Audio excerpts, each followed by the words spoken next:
আসসালামু আলাইকুম। আজকে পঞ্চমতে 2023 সালের একটি সৃজনশীলের অংশ নিয়ে আলোচনা করব। যেমন চট্টগ্রাম বোর্ড 2023 সালে যে কোশ্চেনটি এসেছিল সেটি হচ্ছে সংখ্যাটি জোড় নাকি বেজোড়। এটি উদ্দীপকের আলোকে শিক্ষক আলোচনা করতেছিল, বলছিল যে শিক্ষক যে বিষয়টি আলোচনা করছিল সে বিষয় সম্পর্কিত একটি ফ্লোচার্ট অঙ্কন করো।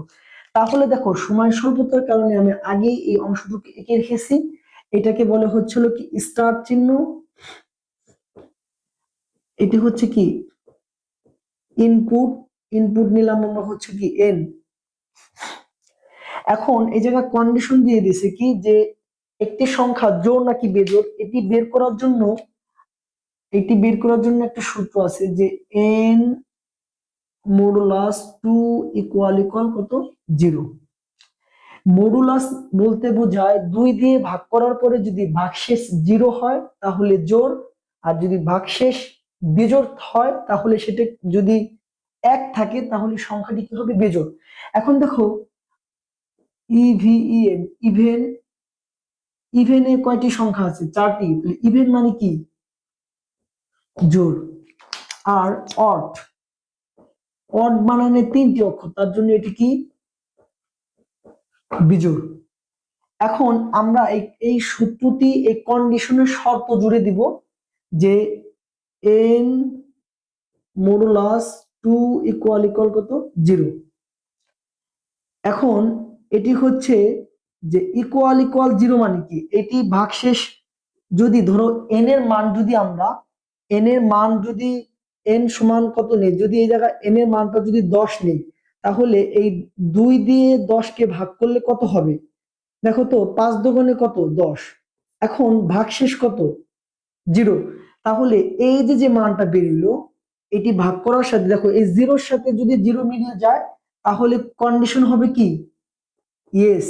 তাহলে প্রিন্ট, প্রিন্ট কি করবে, যদি কন্ডিশনটা সত্য সত্য হলে PRINT প্রিন্ট করবে কি, ইভেন, ইভেন প্রিন্ট করবে। আর যদি এই ভাগশেষটা যদি যদি এটা 11 থাকতো তাহলে কত আসতো, দেখো তো 5 দুগুণে কত, 10, তাহলে ভাগশেষ কত হইতো, 1। যদি এই কন্ডিশনের সাথে যদি না মিলে তাহলে কিসে আসবে, নোতে আসবে। তাহলে নোতে আসলে কি প্রিন্ট করবে, PRINT, প্রিন্ট কি, অট। মোট কথা হচ্ছে এই 2 দিয়ে যে ওই সংখ্যাটাকে ভাগ করার পরে যদি ভাগশেষ 0 আসে তাহলে এস প্রিন্ট করবে কি, ইভেন। অন্যথায় যাই আসুক তাহলে কি হবে, প্রিন্ট করবে কি, অট। তাহলে এই জায়গা কি হবে, ইন্ট। তাহলে এই যে যে এটি করলাম এটি হচ্ছে কি এই জোড় নাকি বেজোড় সংখ্যাটির কি ফ্লোচার্ট বা প্রবাহ চিত্র। নম্বরে বলে দিছে যে একটি সংখ্যা জোড় নাকি বেজোড় এটি 3 ধারা ভাগ করার পরে যদি ভাগশেষ 0 হয় তাহলে বিভাজ্য, আর যদি ভাগশেষ 0 না হয় তাহলে কি হবে, অবিভাজ্য। এটি, তাহলে আমরা প্রোগ্রামটা যদি একটু করি,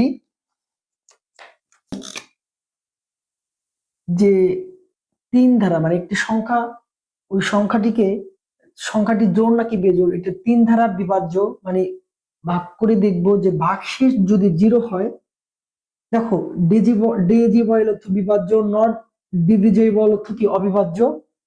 এখন দেখো এই জায়গায় প্রোগ্রাম লিখছি যে hash include studio dot H, এটার এসটিডি হচ্ছে standard input output dot H হচ্ছে হেডার ফাইল।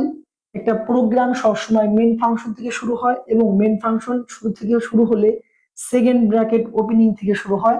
দেখো ইন্ট এন, এখন আমরা কোন সংখ্যাটি বের করব সেই সংখ্যাটির জন্য একটা ভেরিয়েবল ধরে নিলাম কিন্তু এন। দেখো কোন সংখ্যার যদি মান না দেওয়া থাকে তাহলে স্ক্যানআপ ফাংশনটি ব্যবহার করা হয়।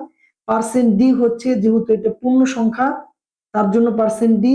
আর এই অ্যাড্রেস এটি বোঝায় কি, মেমরি কোন লোকেশন থেকে মানটা রাখা হবে, তাহলে এন তময় ঘরে, তাহলে এন ধারা বোঝায় কি, অ্যাড্রেস বা লোকেশন।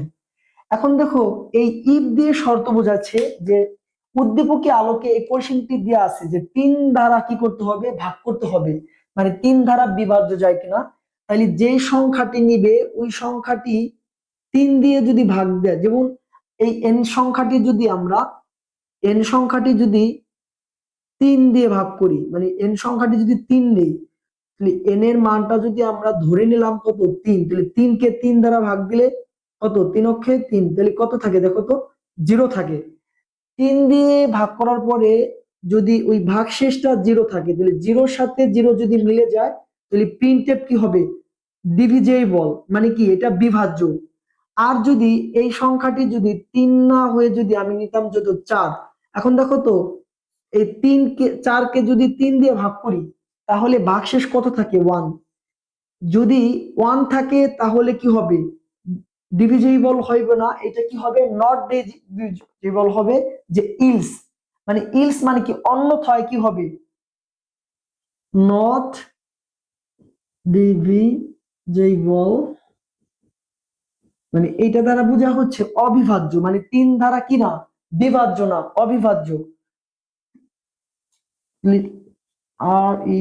RETURN, return 0। দেখো এটা বোঝার জন্য বলছে যে 3 দিয়ে ভাগ করলে যে সংখ্যাটির 0 হবে সেটি হচ্ছে কি 3 দ্বারা বিভাজ্য হবে। আর যদি 1 থাকে বা ভাগশেষ থাকে তো ইলস, অন্যথায় কি হবে, নট ডিভিজেবল, মানে কি অবিভাজ্য হবে। এই কোশ্চেনটি দ্বারা এটি বুঝাইছে, এই টাইপের কোশ্চেন বিগত বোর্ডে এসেছে। আমার ভিডিওটি যদি ভালো লেগে থাকে, লাইক, কমেন্ট এবং পেজটি এখনো যারা ফলো দেওনি ফলো করে আমার সাথে থাকো। আজকের মতো এখানে শেষ করছি। আসসালামু আলাইকুম।